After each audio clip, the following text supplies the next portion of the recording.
Hey, what is up, y'all? Michael Hernandez here, MLH Media. As many of you may know, I'm here alongside my guy Dylan Knostman, and here's a little bit of a intro into what me and my guy Dylan have been practicing and kind of planning these last couple of weeks. We've been looking to go ahead and launch this for quite some time. Obviously, you guys have seen our faces kind of splattered around regional mixed martial arts covered, from anywhere to rough MMA to 559 fights, LFA. And so we just felt it was appropriate, like, hey man, we got to get together. We got to talk about what is going on the West Coast. So enough talking from my side. Many of you probably may know about my story, so on and so forth. I've been on couple podcasts here and there, but I really want to give the floor to my guy Dylan, man. Dylan, introduce yourself. Let the people know what you're about, man. Let them know what the guy from AZ is talking about, what he's laying down, man. What's up, guys? Yeah, so for those who don't know me, my name is Dylan. I am a fighter, journalist, promotion work. I do it all out here in Arizona. You know, as you said, I'm connected to a lot of different organizations. Currently work for Apex Fight League right now, which is probably one of the fastest up and coming kickboxing and Muay Thai promotions in the Southwest. For those who know, me and Michael actually did commentate a show together, which is pretty fun down here back in August. So that was cool. And then, yeah, I mean, again, like you said, I'm just about MMA regionally all the way up to the UFC, combat sports in general. And we've been talking, we really feel like, I mean, I even admit there's been somewhat of a gap in my own regional knowledge with California and some of the West Coast events outside of Arizona where I'm kind of more of an expert. And we were just kind of thinking like, we got to talk about this stuff, man. There's so many good prospects, so many good fighters, great promotions, especially with 559, you know, going on UFC Fight Pass. There's a lot more, you know, kind of eyes on that area now. So yeah, man, it's awesome to be here. And I'm excited to kind of just put some more spotlight on the West Coast as a whole for MMA. Just like how Paul Revere did with, you know, the British are coming. We got to let them know the West Coast is coming, man. I definitely think that there is a lot of very talented prospects over here on the West Coast. I mean, even speaking back at the Apex show that we were at over there in, I believe, September or August, right around that time, August. We got to see Alex Ortiz, who then made his LFA debut, had a very successful night out there, got a second round TKO, I believe. Ground and pound finish. And so it's just awesome, so awesome to get to see these guys, even building their kickboxing careers, which oftentimes a lot of people don't think, oh, these guys are going to go into MMA. These guys love the sport of mixed martial arts more often than not, I feel like, when they're doing these kickboxing fights, because it's preparing them for that next step, for that kind of next branch in their career. And I don't know if a lot of people know, but I actually got my start kind of doing interviews at kickboxing fights at PKB, so they hold a little bit of a special place in my heart. So when you contacted me to go ahead and do commentary from when, I was like, dang, man, it's all coming back now to me, man. The roots are coming back, man. And we'll have more this next year too, I'm sure. Once you come back to AZ, we'll get some more working together on one of those shows. So it'll be fun.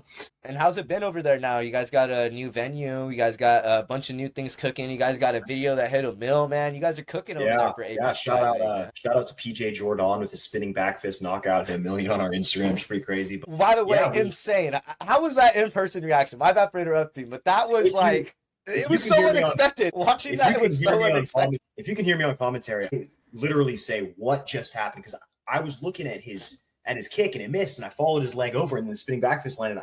So again, it was absolutely insane. Yeah, we ended the year awesome with Apex 9. We got some stuff cooking, nothing yet to announce in terms of like, you know, the peripheral stuff, but our next event's gonna be on February 7th, which is actually the same as Rough MMA here, and Arizona Brazilian Jiu-Jitsu League. So that's kind of funny. Every kind of combat sports organization picked the same day in February to restart the new year. But yeah, definitely a lot of big stuff coming, and it's gonna be a good 2026 for Arizona combat sports. Real American Freestyle Wrestling just announced that they are coming to Tempe on February 28th. Henry Cejudo versus your boy Urijah Faber, a little California versus Arizona there, and then Muhammad Makayev is taking on Bryce Meredith on that card as well. So I'm going to be there providing live coverage, and obviously I'm sure we'll do a lot of work about that coming up as it comes up, because I honestly really like what Raf's been doing, and it's nice to see him kind of go into some wrestling hungry states like Arizona and Pennsylvania and, you know, things like that. So I feel like their method to trying to capture the whole grappling and the wrestling market that has really just blown up with CJI and with all these grappling tournaments. I mean, I feel even ADCC has seen a bump, even though they really haven't been a part of the quote-unquote push, more so to say. I would say maybe the Polarises of the world, the EBIs, the CJIs, anything that ends in an I, any invitational that seems to end in an I has been seeming to catch catch a wave these last couple years. But it's really been awesome to see the wrestling, like how you said. I feel even now, flow wrestling has caught so much more popularity in this past year, and it's just awesome because just like how we stated with kickboxing, a lot of times I feel oftentimes people forget mixed martial arts, like the acronym itself. It's in the lettering, guys. Like these guys that are in wrestling, these guys that are in jiu-jitsu, they often more than not want to end up going into mixed martial arts as a career. And obviously we're seeing kind of the Benjamin Button-esque effect of that with Henry Cejudo and Bryce Meredith and with even Muhammad Makayev, but Makayev is still very much active in mixed martial arts. But very, very interesting that we're getting to see, like how you said, we never see the attack on the states that's already hungry in. And I think we've seen a show in the Midwest over there in Illinois and in Iowa and then now in Arizona. It's like I feel like that's the perfect wrestling state, especially on the West Coast. If you're not going to be going to California, hitting up Arizona is that perfect. Well, people forget, Arizona State is one of the top, or historically over the past 20 years, they've been one of the top wrestling programs in the country. So this is going to be hosted at ASU. There's obviously a huge hunger for that. We get to see guys like Sullivan Cauley, Tyrell Fortune wrestled at Grand Canyon, but also got a lot of work in at ASU. I mean, you see a lot of good MMA. Bryce Meredith's another one. So you see these guys who are, going the wrestling route, going to MMA, and then coming back to wrestling. And we always speak too about we want retirement plans for guys in MMA. When guys are done fighting, we want opportunities to make money. And I'm not going to speak exactly because I don't want to burn any bridges, but I know that Raf is dropping a bag at certain ex-MMA fighters and obviously providing opportunities for wrestlers who are stars in college to compete against these guys and kind of get some of that name value up that way. Even if the MMA fighters, might not be better wrestlers than these guys, because they are actual wrestlers who have been practicing wrestling over the last few years. But it's still, again, cool to see that the raising of opportunities for both wrestlers and ex-MMA fighters with that name value built from another sport, if that makes sense. How about Urijah, though? I got to give it to him, man. He got a match on the 30th of January against Francisco Rivera, Combat Jiu-Jitsu, and then jumping in there against Henry Cejudo. Man's not stopping at it. Well, let's see 12. How about 12 matches in 12 months for Urijah? Let's see him do it, man. Starting off. Dude, the funniest part about Urijah, and like I can say this as somebody that's personally interacted with him, is he is just one of those guys that like when he is presented with the challenge, it's almost like a fuck you, I'm gonna do it. And it's so awesome because like I think he's 46 now. I could be wrong on that. I'm quick little Google check, but I believe he's 46. He's gonna be 47 in May. Damn. And this guy is, just as active as I would like to say any older competitor. And mind you, he has been competing in wrestling, MMA since he was in his early to late teens in terms of competitive mixed martial arts. It's just absolutely insane that he's still keeping up this uptick of activity, man. And like, I gotta give him credit. And beyond just what he's actually doing competing, it's not like he's just sitting on his ass around too. He's promoting with Day One Combat. He's actively coaching at Team Alpha Male. He's still contributing so much to the sport. And again, that's like where legends become truly legends, in my opinion, is like, what do you do after you're done? How do you give back to the sport? How do you push up that next generation? Obviously, not only is he still kind of watching after his own career a little bit, doing things to keep that going, but he's also, really pushing the sport to the next level from a coaching and promotion standpoint. And it's really awesome too meeting him because you really feel that that interaction in terms of enthusiasm. Like he really is enthusiastic about what he does and about the sport of mixed martial arts. And you feel sometimes guys lose that as they get a little older, they start to get into other fields and everything. But Urijah really truly is like, I think you can kind of say he is slowly engraved himself into the pioneer-esque role. I think the UFC inducted him as a pioneer. I could be wrong about that, but I truly, I think that is one of those words that you can use for Urijah, not only due to the fact that I think he really established you can be a kind of pretty boy in MMA with his early looks. He kind of had the whole surfer look and all that good stuff. And then, he was able to go ahead and capitalize that and use his look for marketing himself even past his UFC days. The fact that we're still talking about Urijah Faber, even after losing to Peter Yan back in 2019, is just crazy to me. Like the fact that he fought Peter Yan in 2019, what? I don't know. I think about that sometimes and I'm just like, Urijah is one crazy ass mofo, man. What I'm saying? He is crazy ass mofo. Mm-hmm. But man, and speaking a little bit about some crazy things we got going on in the state of California, coming up January 9th, first MMA show to go ahead and kick off the West Coast over here. 559 fights, 120 going down over there at Eagle Mount Casino. I will be there in person, running around like a chicken with my head cut off for the enjoyment of everybody at home. Man, we got some absolutely banger fights. We'll be enjoying from the couch at home. watching on UFC Fight Pass. Thank Hey, you for if your you got hard UFC work. Fight Pass, man, Again, you got that's UFC Fight Pass, enjoy it. that's something to note for people who may not have tuned into 559 before or anything. I mean, just to give like a little brief history about the organization. I obviously don't want to speak about your organization or anything, but started as a completely amateur organization. I found them on YouTube years ago, putting on some really good fights in the Central Valley of California, Stockton, Fresno, kind of up and down that whole corridor region. And, they have since started posting pro fights and now full pro cards, and now obviously have signed a deal with UFC Fight Pass to be kind of one of those new organizations replacing the ones that got bumped off this past December. So, yeah, I mean, it's just cool to see, again, that full flourishment of a promotion from literally ground zero. We're doing just amateur fights, just trying to make it, to now actually being a legitimate promotion, hosting titles with guys like Christian Avalos, who's on the verge, maybe Contender Series UFC, So, again, it's just for 559 fights, it's been a long journey, but I think it's really starting to pay off in the long term now. No, 100%. And it's so cool as somebody that has gotten to see it from, I believe my first show is 95, 93. Oh, wait, no. I was in the 80s, late 80s. Okay. 88, I believe it was. And we are the first time I went. This is 559 119, if I'm not mistaken. 120. Oh, 120. Excuse me. So Yeah. I've been around for about 30 events, dude. I'm getting up on an old timer, bro. Right here, dude. Yeah. But no, you like how you said, it's been awesome to see guys like Christian Avalos enter into our organization. I've seen him fight over there at A1 Combat, obviously. I mean, amount of times. We should mention Terrence Saturn. I mean, he's fought for 559 exactly. fights. He's kind of 559 fights. Yeah, I'd say probably the most notable, one of the most notable, at least, kind of alumni of the organization, who's obviously now made it to the big show and stuff. Which he's awesome guy. We both know Terrence, awesome fighter. Oh, he's the man. The one that I always like to tell people that surprises everybody, and I think it's just because of his major presence in Brazilian Jiu-Jitsu, is Mason Fowler. So Mason Fowler is actually a former 559 fights veteran. I did know he had a couple fights in MMA, and he talked about it, I think, on a podcast. But that's a low-key shout right there. I like it. Yeah, a low-key shout out to my guy Mason Fowler over there, trained in Fresno. He's originally from Fresno, so that's a little bit of a fun fact. Yeah. Joseph Morales as well, 559 fights, former veteran, 559 fights, former champ as well. From Fresno originally, ended up moving over there to Sacramento. So he's somebody as well that has some Central Valley ties, that has also now made his professional mark. And then Nick Maximov.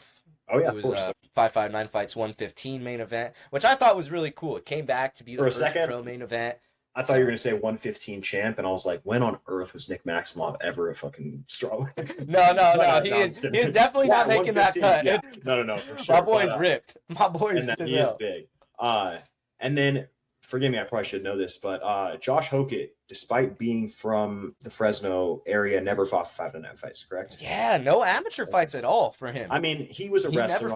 He was a professional athlete already, so it kind of makes sense jumping straight to the pro ranks. But yeah, he was mostly LFA, if I'm not mistaken, throughout his Bellator first fight. Oh, yeah. I forget about that, man. Yeah, that's crazy. That's a shout right there. Yeah. That's a crazy pool right there, dude. Mm-hmm. Bellator 300 for all the OGs. I didn't even get to go to Bellator 300. I think that was the same day as 559 fights. And that was one of the events that we had for 559. And that was in San Diego, right? Yeah, it was at San Diego in the Sichuan Casino and Resort, or the Pachanga. I can't remember. It was Pachanga. It was it was a decent sized arena. I think Sichuan's a little bit. You're right. It was a decent sized arena. But Sichuan is where Cage Warriors, I believe, does their events.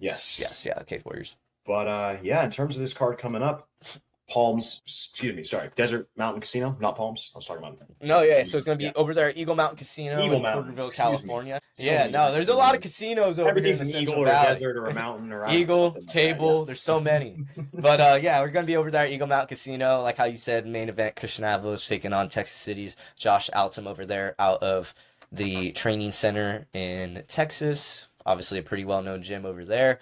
And War Training Center, my apologies. And Chance Ike is going to be taking on Corvin Allen in the co-main event. Obviously, somebody that you have a pretty distinct tie to. I mean, like how you stated, Christian Avalos, very much somebody that a lot of people could look out for in terms of getting I kind of made the comparison earlier to one of my friends, like Tom Nolan got that opportunity against Basardun Susukayev. And I think that's very similar to an opportunity you may see come out of Christian Avalos in terms of may not be a Dana White Contender Series shot, may not be the right away shot, but it's definitely going to be something as to, hey, we need somebody drop him in, place him in there. But Chance Ike, I mean, he is somebody that is very young in his mixed martial arts career, and somebody that I believe has a very good chance of possibly seeing the Contender Series or seeing in general a shot at the UFC coming up here pretty soon. I mean, already seen one of his teammates go to the Dana White Contender Series this past year, correct? Yeah, I mean, so obviously Chance Ike out of the MMA lab. I had a chance to interview him after his last LFA fight, which he beat Jordan Burkholder. Just really impressive performance. And this is a guy who I've had the chance to watch pretty much his entire career. He started his career at Rough MMA, and then has fought for LFA. I think pretty much every single time they get into town, he gets a slot on that card. He's 6-0 as a pro now. Again, he has just shown fantastic development. I mean, he can do it all. He's a former wrestler in college, can strike. I mean, he's, again, kind of like one of those guys that he decided from a very young age mixed martial arts was going to be his future. And now this is kind of the culmination of all those years and talent. And obviously the training room, like I said, at the MMA lab, he's working with some of the top guys in the world. I mean, Kyler Phillips, Marcus McGee, On Ho is probably the guy you were referencing. He was on the Contender Series. He's been there a couple times. He's another flyweight as well, who he trains with all the time. I mean, again, the room up there is just fantastic. So he's taken on Corbin Allen, which, to be completely honest, I don't know a ton about Corbin Allen. I believe I watched his fight on Cage Warriors when they were in San Diego. But yeah, I mean, again, I think Chance Ike is a top 5 flyweight prospect outside the UFC right now. Maybe not top 5 like pound for pound, but in terms of like potential, where he's at right now and where he could be, I think without a doubt he's kind of one of those next man up kind of situations. Flyweight, I feel like it's such an interesting weight class in terms of the regional scene because, you know, and I know we're West Coast focused, but you got guys like over there on the East Coast, Fumi Nakata, Hassan, two of the best flyweight prospects in the whole entire world. They are without a UFC contract. Muhammad Mokaev.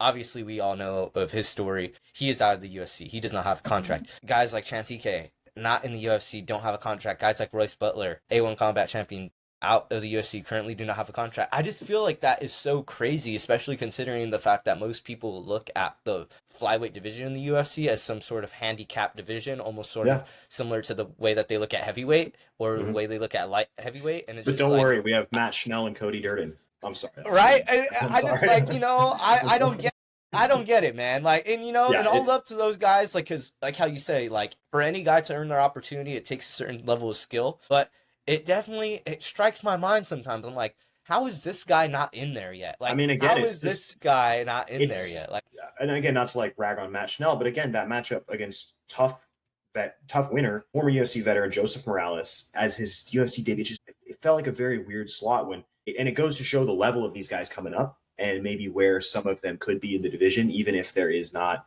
you know, they're not getting signed at this current moment. So again, I think there's, like you said, there's a good 5-6 guys off the top of my head I can think of in North America alone that could and should be on the UFC roster in the flyweight division. 100%, especially at 125. I feel like that is like one of the most deep divisions that we have in terms of the regional scene. That's just my personal opinion. I want to definitely kind of strike the chord of you because I know you're somebody that's very well versed in it as well. Even on the octagon side, I mean, you have Zalgas. He's been killing it over there, and he's somebody that possibly could earn his shot back at the UFC. Yeah, he's 36, so I think he's probably kind of on the tail end of things. 6, really? More than people remember. Yeah, I was gonna say he's older than what I remember, man. But I mean, looking at his face, no offense to my guys out, but you can definitely tell. All Kazakhs look old, though. Let's be real; they're weathered from those nomad lifestyle. But yeah, I was gonna say something that I always like to point out about pretty much any division under like 155 pounds is look at any other professional sports league around the world or whatever. Every single athlete is going to be 185 plus. I'm talking hockey, basketball, baseball, football. Most of those guys are going to be 215 to 235. There straight up are not professional athletic opportunities for guys under 150 pounds. So where do they go? They go soccer, kind of. Guys like Messi. You could be a jockey, maybe, I don't know, or you can fight. And again, the weight class based sports are really the only sports that allow smaller guys who would never make it in another sport to have a professional opportunity. So I think that's why we see such a high athletic level for like 135 through 145 or 125 through 145, excuse me. The best athletes are probably going to the higher paying opportunities like basketball, baseball, football, etc. versus the lighter weight classes. The MLB isn't going to take a 5'4", 155-pound guy unless you're Jose Altuve. You know, it's like there's really so many limited opportunities. Yeah, there's so many limited opportunities for guys that small that they go into fighting sports. Again, I think that's why we see such an elite athletic level across all, promotions and even sports. I mean, it goes to boxing, wrestling, MMA. The small guys fight the best because they're faster, athletic, they're skilled, they can do it all. And again, that's because the best athletes are actually going to those divisions. That's just my 2 cents on the whole weight class thing. Yeah, no, very, it's a very, I would like to say, nuanced take from looking on the outside looking in. But speaking a little bit more about this 559 Fights card coming up, like how we stated, plenty of guys on here that have plenty of potential to go ahead and make their splash into the UFC. But also a lot of guys that are possibly on the outside looking in that are potentially looking to go ahead and make a shot, with a couple more wins themselves. Jonathan Powell being one of those names that I'm specifically looking at. And then your guy, I know you were looking at his fight a little bit earlier, Trayvon Stubbs. What are you looking at that matchup? What are kind of your thoughts on that one? 3-0 versus 2-0. First fight for Powell at 155 pounds in his whole entire career, taking this one on a little bit short notice against Trayvon Stubbs, who was 2-0 as a pro. That's the crazy thing, is obviously up 2 weight classes here. I was really impressed watching Powell fight. Obviously, he has just a plethora of submissions throughout his amateur career. A couple submissions in his pro career. He, in his most recent fight, if I'm not mistaken, his most recent one, he rematched Mora, who he beat in his amateur career as well. Won by decision. It was a very solid performance. Fantastic guard passing, great takedowns. Steve Mora is just one of those guys, though, that, I feel like he makes every fight tough. No matter who he's fighting. Like, even 100%. If he gets finished, he is not going to... sorry, my key... was stabbing me in my butt here. But, dude, I don't know, but Steve, man, he is one tough SOB, dude. Like, every single time I've ever watched him in a fight, he has always put forth his best foot. And I'm not trying to say that guys don't, but there's some guys that, they go out there, maybe they have a broken wrist, whatever. It seems every single time Steve's in that cage, he's putting balls to the wall, dude, which I 100%, I fucking love it. I'm like, I'm watching, I'm licking my lips. I'm like, that's a great fight, man. Yeah. But in terms of that fight, I mean, Powell, just as soon as there was anything on the feet, he shot his double leg, and he got it. So there wasn't really any resistance there. And then he kind of rode out the rounds on top. It was really impressive. But the other thing is Trayvon Stubbs, obviously, in his last 2 fights, kind of leaned on his wrestling, won a couple split decisions, didn't quite do maybe as much as we could have wanted offensively. Because I know you watched his fight versus Khalil DeVries. Yeah, he had a long name, but I mean, just nuts. They were throwing hammers the whole time, and just going at it. That was and Stubbs ended up getting the finish in the 3rd round. That was after those epic fighting commentators earned their cake. And they were going that nuts, night, bro. They were on one. I'm gonna steal that one. I don't care. Call me up. I'm stealing that. His Dream Street was so money, dude. Yeah. I was laughing my ass off. Yeah, but anyway, so I think this is gonna be one of those fights because of Stubbs. For one, Stubbs being a lightweight. 2, his stature and his wrestling ability to begin with. And then obviously just the fact that Powell is going to be wanting to get this fight to the ground, being that that's where most of his work is done. I think it's going to be really tough for Powell to do that, to be completely honest, just because, again, I mean, Stubbs is a 5'8" lightweight. The guy who's fighting Khalil, he was 6'3", I think. So it looked like Jalen Turner fighting somebody like way shorter. Yeah, he was long. The dude was long. Again, I really wonder if Powell is going to be able to get the grappling going. And if he can't, how's he going to fare with the heavy hands of Stubbs? Because Stubbs has shown in his career he can put guys out, and he has the gas tank to win a decision and kind of grind it out if he needs to as well. So it's a really good fight. And again, I know, like we mentioned earlier off air, a couple maybe lackluster performances from Stubbs, but if he can get a finish here and move to 3-0 and kind of revitalize some of that excitement from his amateur career, I think he could be a really good prospect to watch. Yeah, and I think oftentimes, when you go from amateurs to that professional scene, it's really finding that style that fits you as a professional, because I mean, amateurs only getting 2 minutes, 3 minutes in California to get work in. I was going to say, it's almost so much different, dude. Time. Yeah, you're doubling the fight time alone. I mean, if you're going from a regular amateur fight, 2 minutes, 2 minutes, 2 minutes, that's 6 minutes in total. We're not counting in between rounds. You go to a pro fight. By that first round alone, you're almost nearly matching that total by 5 minutes, which is just, I've always said, I feel like the amateurs in California and the amateurs overall don't really properly prepare athletes for the professional scene in some circumstances, just due to that fact. I think that the overall experience arc is great. Do not get me wrong. I think that guys should do amateur MMA in terms of gaining a little bit of experience, gaining a little quote-unquote hair on the chest, so to speak, unless you're a guy like Josh Hokett, who probably He's got a couple burls of hair on their chest, and they don't need the amateur MMA stuff. But not everybody's Josh Hogan. So it's just being able to kind of look at it from a I guess like kind of like how you were saying earlier, a nuanced set of eyes, and being like, all right, can I actually go to the professional scene right now? And I think that's what you are starting to see a lot more of now, especially with these guys, these longer amateur careers, these guys deciding to go down maybe an IMMAF career because they know, like, hey, once you do go down that professional route, like the performances you do put on, they get stuck in people's minds. And that's kind of what I was speaking about earlier with the Trayvon Stubbs performances.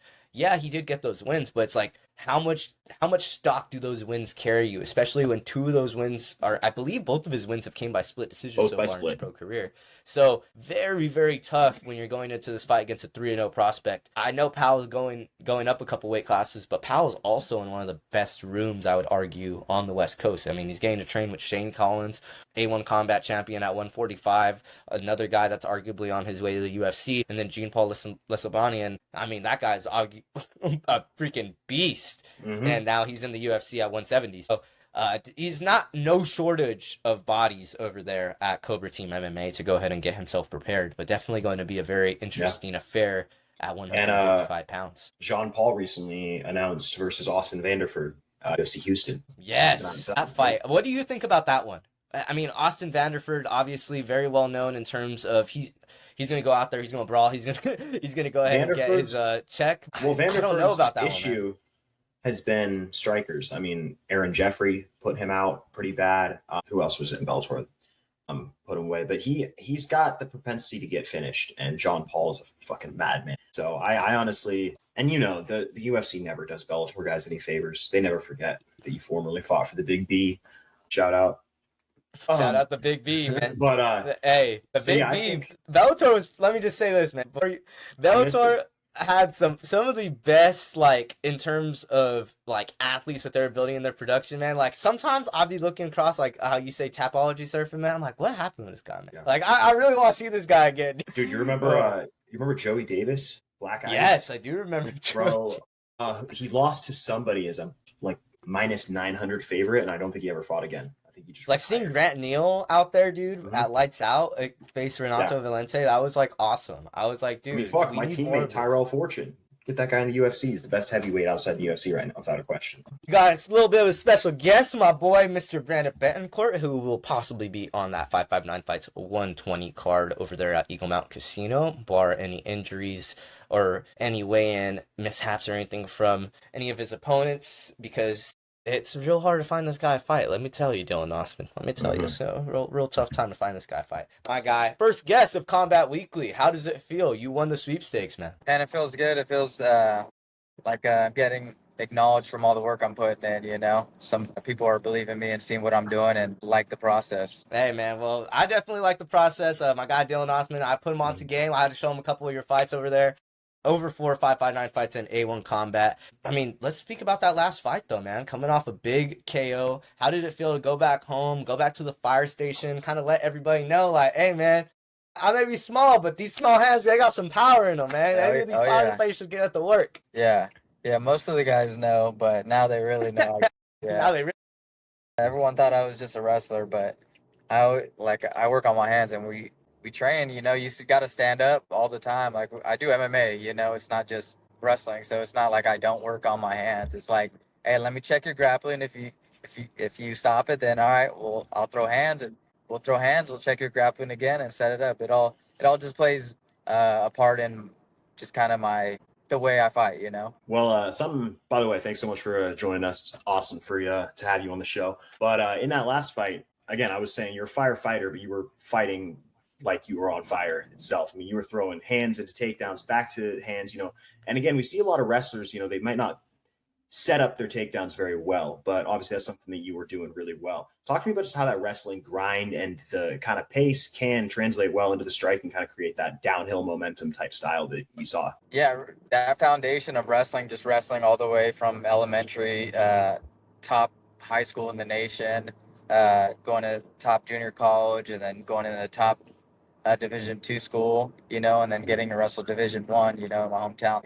That's all building me up. That all built me up to where I'm at today, like having a good foundation of literally grinding, like there's no like ifs, ands, or buts about it. Like you just have to grind and you have to learn how to gain discipline, And then so it's easy. It was an easy transition with MMA because it was just like, hey, now I get to throw my hands. Like that's even more fun. No So more ties, it's hooks now, right? yeah, exactly. It's not college, it's freaking hooks and kicks, Yeah. So Yeah. and but it gives you that mentality, like if I can hold a dude down, like, all right, we're good, And then now my hands are getting comfortable, So if I want to take you down, I'll take you down when I need to take you down, and then we'll stand up when we need to stand up. But I for sure got that good foundation of just grinding it out and getting a high pace, being comfortable in that in like that uneasy time in the fight, where it's hard, but I've been in there before where you literally have two decisions in mid fight when you're tired. It's either you're gonna do something about it or you're gonna back down and let fatigue and coward out, So like I've had those mental battles already, so it's nothing different. And speaking a little bit about that Clovis wrestling kind of tie and that tie in with the community, you got a huge, I would say arguably the biggest wrestling tournament in the country coming up. And then you're also preparing for a fight. How does that work? That's got to be a really tough balance. The tournament, obviously, speaking about the Doc B Invitational over there at Clovis, how is that preparing your guys for that tournament? Also keeping prepared for a fight. I mean, it's got to be a lot on the plate over there for the Rebel Brandon Betancourt, man. Yeah, it's a lot, but it's not really. Honestly, what I'm telling the kids is kind of the same thing that I need to be working on. Like when I tell the kids, I'm like, hey, push the pace. When you get to that feeling, that barrier, you got to get past it. Keep pushing the pace, stay on your offense. And if he does some type of defense, you got to fire right back, and that's literally MMA. So whatever I'm telling them is literally what's helping me in camp. And then most of those dudes want to scrap. So I'm for sure staying with my roots and getting those wrestling practices in. So then after I wrestle with those kids for about an hour, hour and a half, not every day, but mostly a good amount of times, and then I'll go straight into my MMA session, right after that. So it's just kind of it helps me out, it's building me, getting more cardio, and just getting that wrestling mentality and just staying solid, honestly. Because the kids, they might not be stronger, but they are gonna come back and keep going and keep going and keep going. Yeah, energy is So endless. yeah, so that's the good thing. Like I don't need the big old strong guy right now. I need a dude that's gonna keep pushing a pace. Keeping that cardio, and then like I just keep working on my foundation. So it's literally helping me. Honestly, it seems like a lot, but it's not. Like I don't know.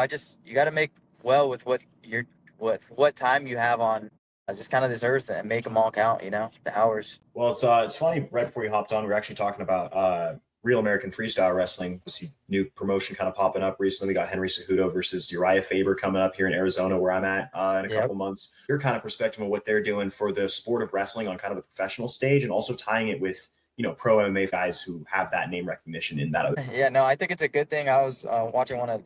Yeah, I think it's a good thing. I think it's a good way to build wrestling up even more. Like so wrestlers have something to do after, so they don't have to just go into fighting. But so most wrestlers, they like fighting. They like they're just kind of it's a thing that we like to do. But there could be other outlets than to fighting. So I think it's a good thing for them, for the sport of wrestling, and I think that it's bringing awareness to like professional wrestling, and they're keeping the freestyle stuff going. So, and bringing those big names, keeping old rivalries still up there, and just keeping the names alive and wrestling alive pretty much. Speaking a little bit about those names keeping alive in wrestling, is there anybody that you kind of wanted to give shout, maybe give nods to, been putting in the work with you over there in that Clovis wrestling room? Maybe some guys that we could possibly watch out for at that Doc B Invitational. I mean, I was speaking of one of my buddies earlier because he was telling me about he never realized how big wrestling was in the Central Valley, and he worked for Flow Wrestling and he got to be a part of that documentary that they did last year for Doc B. And I told him, I was like, dude, Central Valley takes this stuff serious, man. The fact that Fresno State doesn't have a wrestling program anymore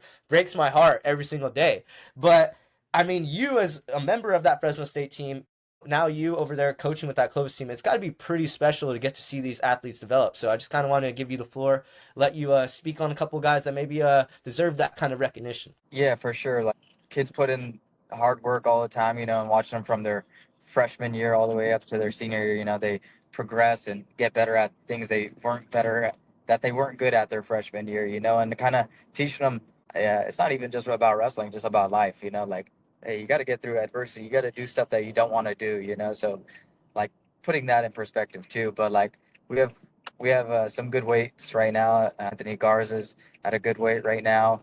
Um, James Caruso's another good one. Little Dylan Terapelli, one of the coach's son, Vander Schaefer, those guys should be putting in some work at Doc B. You know, even our heavyweights, Andrew Arroyo. You know, we Doc B is one of those tournaments that you're gonna get tested, and you got two choices, just like fighting. You're either gonna go out there and do what you got to do, or you're gonna cower it out and let it happen. You know, we got a lot of dudes in the room right now. You know, some other dudes that can make a big impact uh, this weekend and kind of show, hey, do they got what it takes to just fight? You know, that's all it is just fight. And then in terms of your career going into 2026, obviously you're putting together a pretty good run right now. What would be the ideal 2026 for you? How many times would you like to fight, and where do you kind of see yourself sitting at the end of this year, all things going well? Yeah, that's a good question. It's a brand new question, or brand new year, I should say, and I kind of haven't thought so far of that ahead just because my fight's so close right now. But I Yeah. already know that I like to fight every maybe 2-3 months, you know, every 3 months for sure. If something every 3 months, you know, I want to get 4-5-0 by the end of this year for sure and have a good record, you know, and start being on that edge of like, hey, this dude could get called up. This dude has a shot to get in contender series, or hey, there's a last minute fight right here in LA or Vegas, you know, we need a guy, and that's what I'm going to be ready for. And that's what I'm training for. You know, that's like, I'm not training. I feel like all my goals there for months in advance, you know, like I have goals that I'm training for right now, but it's like what I'm doing now is going to affect what I'm doing or what I'm going to eventually do, you know? So it's like, Mhm. I'm not waiting for instant return on what I'm doing. You know, I'm waiting for it, and I know it's coming, and I know, I just gotta. It sucks that you feel like you're ahead of the line, but you gotta stay in the line. You know, and Mhm. when it's your time, and put it in God's hands, and not worry about it. Speaking a little bit about that experience, kind of stemming from your amateur career, you were formerly a 559 fights champion, camo state champion, was very decorated in your amateur career. How much do you believe, I know obviously with the wrestling background, kind of helped out a little bit in terms of preparing you to be a professional, but how much do you think being at a stage like 559 fights as an amateur, being the champion, being out in the lights, being out at these public events, how much do you think it has prepared you now to be a professional and to kind of develop your own brand? Because I mean, you have truly you're throwing yourself up the ranks over there in terms of the West Coast flyweight regional scene now, and your name's starting to pop up a lot, no, a lot more now, man.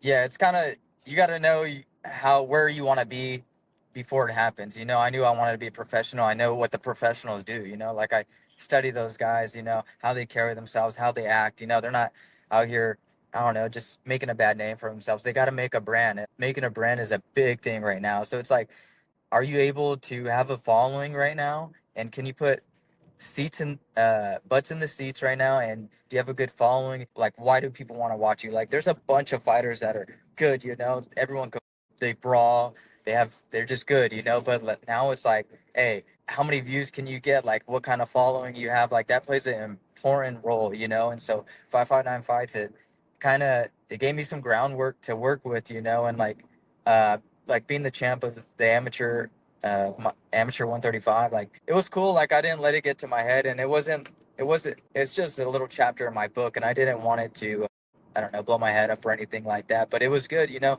You got to see kind of the perks and stuff you get while being champ. You know, you get that recognition, and you start elevating in like in your head, I guess I would say. But 559 fights, they set it up good. Like even how everything is ran with through 559 fights sets you up to just fall into pro promotions easily. Like when I went to A1, it was easy. I was on time, did all my paperwork.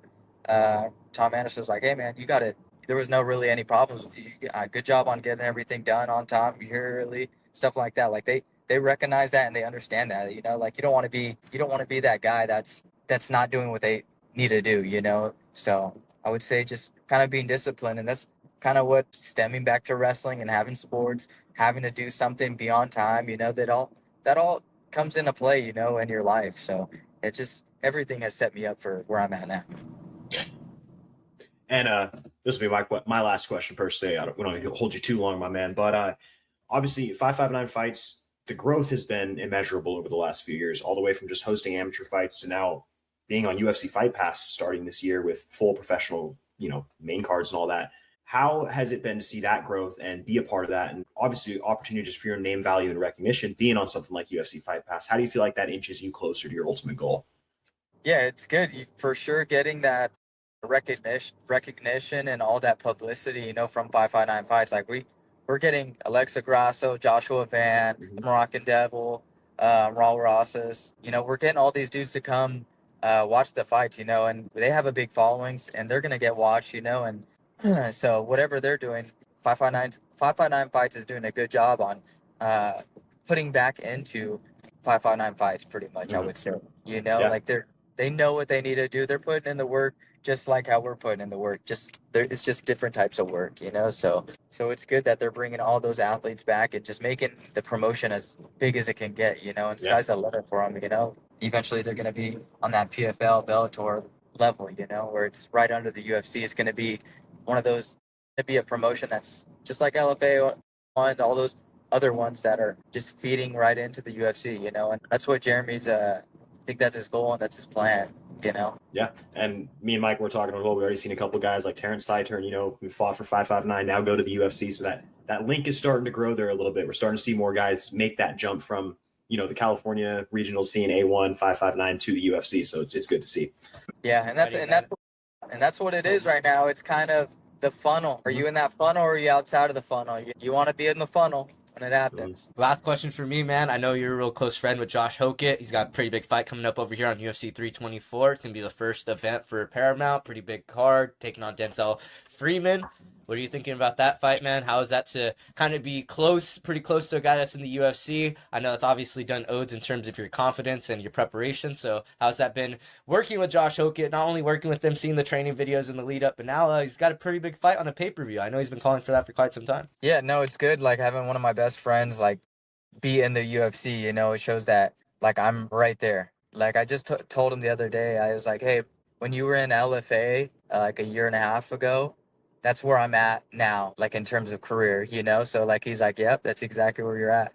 And talking to him, just understanding his mentality and how he takes things and what he understands about it, what he needs to do. But I believe in Josh all the way. He's gonna be a UFC champion soon. He puts in the work.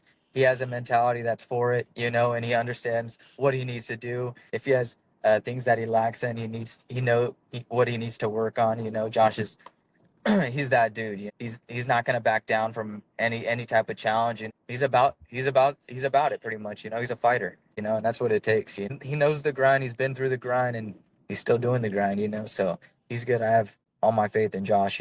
Coming in January, so it'll be a good fight. But Josh is gonna keep doing what he's been doing and just kind of running over these dudes. Any chance you'll be out? Say that again? Any chance you'll be out there? My bad, Dylan. Just wanted to check in. Any chance you'll be out there for UFC 324? Yeah, I'm gonna try to be out there. We'll see. Hell yeah. Sick, 2-0 for both you guys too, hopefully by the end of January. Yep, I did my first pro debut and he did his pro debut he did his UFC debut with short fashion knockout just like I did, and we kind of laughed at that and kind of did kudos to each other about it. So that was pretty cool. That was something that we both looked at and we're like, hell yeah. So it was cool. Yeah. So hopefully, but yeah, I'm for sure going to try to get out there. That was the plan. Hell yeah, man. Well, thanks so much again for joining us. Everybody, do not miss Brandon Betancourt's fight on January 9th. 559 Fights 120. It's going to be awesome, moving up to 2-0 in your career. And once again, man, awesome to see you grow in your young and fast rising career. Yeah, thank you. I just want to shout out my gym, Dethrone MMA, New Wave Boxing, my roles at PMA as well. Dethrone is just putting in that work. If you want to become the best fighter in the valley, you know where to train, at Dethrone. So we'll have you. Thanks, guys, for everything. Hey, peace out, man. Thank you for making it on, man. Oh, yeah. Hey, man, great speaking of Brandon, man. Great. Brandon's always one of my guys, even at weigh-ins, whenever I see him, it's just he's always good energy. This dude, when he used to cut down, his first cut to 125, it had been the first time he cut down 125 in a minute. And even then, his energy was just so good, man. It's always good to be around those type of people too that carry that mindset that like how he carries in terms of everything connects. You know, wrestling in terms of his life to terms of his mixed martial arts career. He doesn't really let anything fall in between the webs. You know, he lets everything kind of connect and he lets life flow. It's nice to meet those type of people. And again, we were just talking, you know, it's like the flyweight division. He's one of those up and coming guys on the West Coast. That's what I'm saying. Great amateur man. career, 1-0. We're talking about guys like Chance EK, Corbin Allen right now, but by this time next year, we're going to be talking about Betancourt.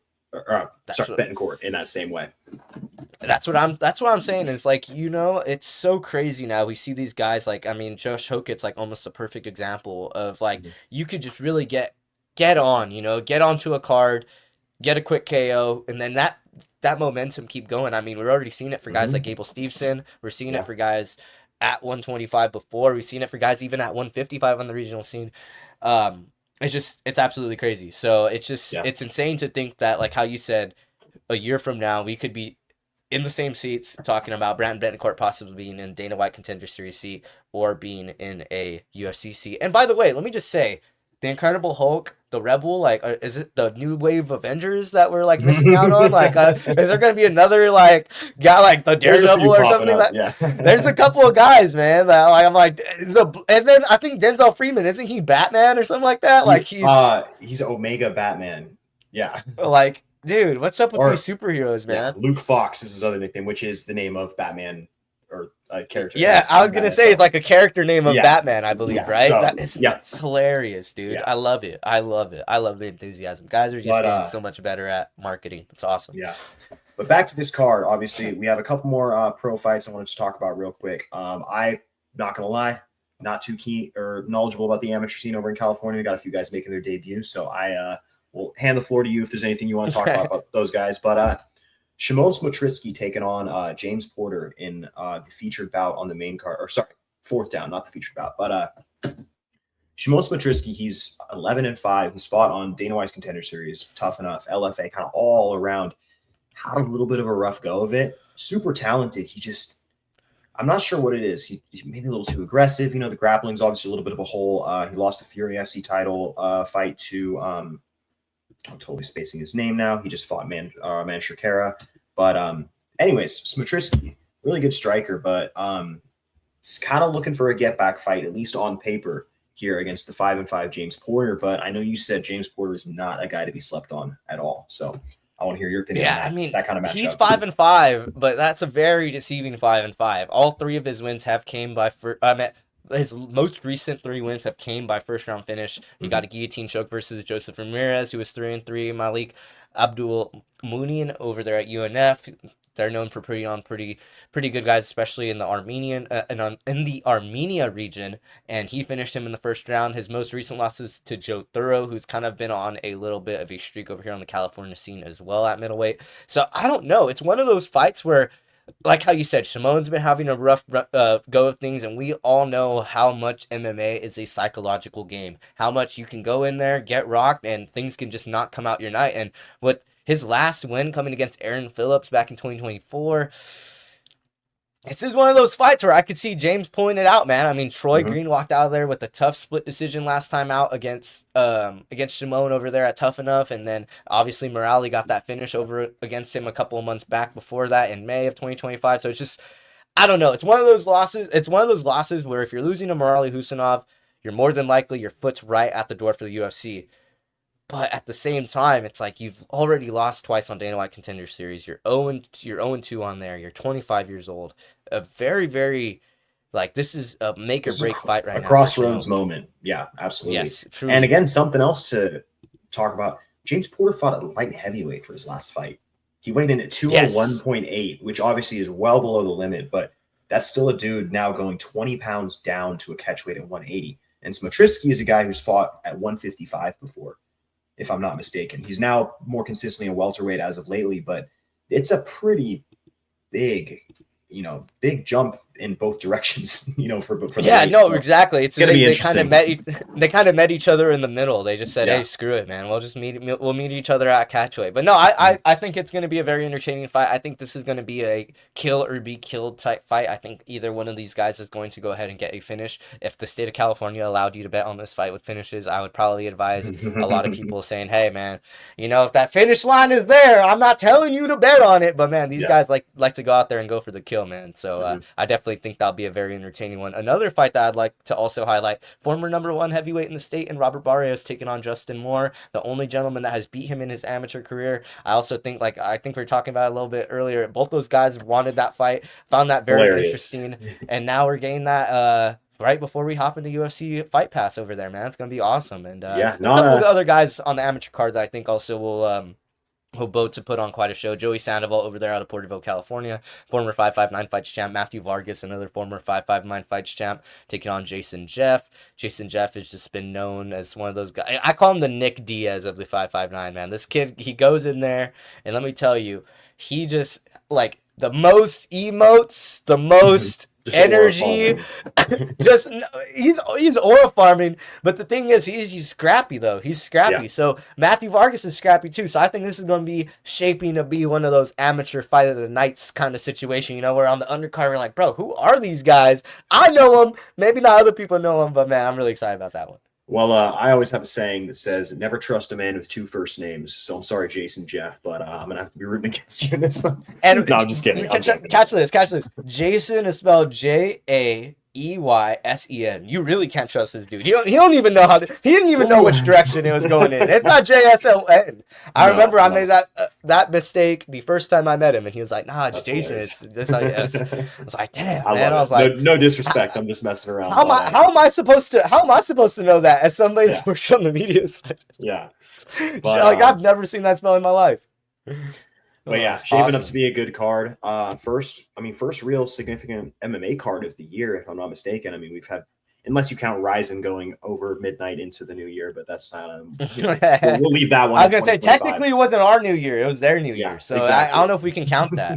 2026, big year for both of us in our careers. What is possibly some things you would like to see at the end of 2026, or maybe in this year, some possible career goals that we can expect to see out of Mr. DSK Combat Sports over there? Well, I got my hands in a lot of different baskets. I hope to fight at least 3 times this year.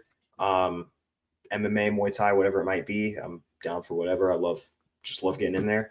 I definitely want to start commentating for a couple other promotions. I really want to see some growth with Apex Fight League, the promotion that I'm a part of, which we've really, again, had a great year. We've got at least 8 events coming up this year, so consistent schedule, which is fantastic. And then, just keep seeing the sport of MMA grow, and people hopefully care about non-UFC MMA, if I'm being completely honest. Again, I'm not going to act like I don't watch the UFC and love seeing the, top fighters in the world, but let's be real. There are fantastic fights everywhere and so many good stories and so many good guys. And like you were mentioning, there's no better feeling than finding that guy at 1-0, 2-0, watching his career grow until he's at that level where everybody knows who he is. And you're like, nah, man, I've watched that guy since his, first pro fight. So again, that's why we have this show. I'm excited to start doing this with you weekly. Obviously, we'll be talking regional MMA and then also highlighting, West Coast guys fighting on UFC cards and things like that. Like, Josh Hokett, John Paul LeBosnoyani, those guys who have worked their way up and now have that platform. We obviously want to give them the shine they deserve as well. But yeah, man, 2026 is going to be a good one.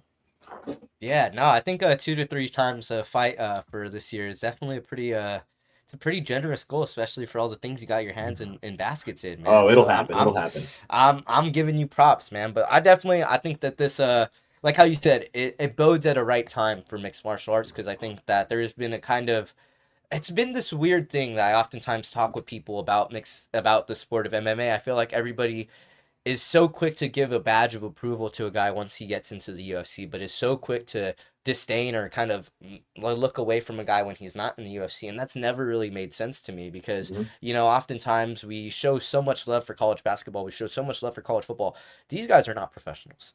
And we have guys that are actually professionals in sports that are maybe local to you, maybe within a 20 to 40 mile radius, and maybe within the UFC within a year. And you will get to watch them for not only a quarter of the price because UFC tickets have gone to astronomical prices. But you will possibly get to meet them and possibly get to build interactions with them. And if you were a business owner, if you're somebody that's trying to get your name out there, if you're an influencer, why wouldn't you want to put yourself in these positions to be around these athletes, to be around the sport? It's just never really made sense to me, man. Like it's like one of those things that's just like, why wouldn't you want to put yourself around other people with great mindset? So it's awesome that Brandon Betancourt also kind of carried that same mindset as well, and it was awesome to hear him make those nods and kind of be like, hey man, like if you want to be great, you got to be around great people. So that was also why I had to find the best coast on the West Coast, baby. You know, I had to find Dylan Knostman, man. My man. But, well, hey, give us a follow on Instagram, Combat Weekly MMA, I believe is the tag. Yes, combatweekly.mma. I'll have to list that. I'll list that on our actual overlay for our future episodes. But follow me at DSK Combat Sports. Same on YouTube. Check out my stuff there. MLH Media. Y'all know where to find him. Motherfucking California staple over there. And yeah, we'll are we planning on recording Fridays? Is that gonna be our kind of plan moving forward? I think it may be the move, man. Okay. I think it may be the move. It may have to Preview. if it's not Friday, then it'll have to be Friday nights because, you know, the schools people, oh, man, this will be the last thing. Oh yeah, if Mr. you are a Substitute parent, pick teacher up your over here, kids, man. bro. God. If you are a parent, pick up your kids, man. I'm tired of waiting with your kids for 30 plus minutes after they're supposed to get picked up from my an God. after school program, bro. Go pick Jeez. up your kids, man. You love your Please. kids. Like, please, Hang out man. with I them. want to go home. I want to go train jiu-jitsu, dog. I want to go hang out with my dog. Like, why do y'all gotta hang me back from that, man?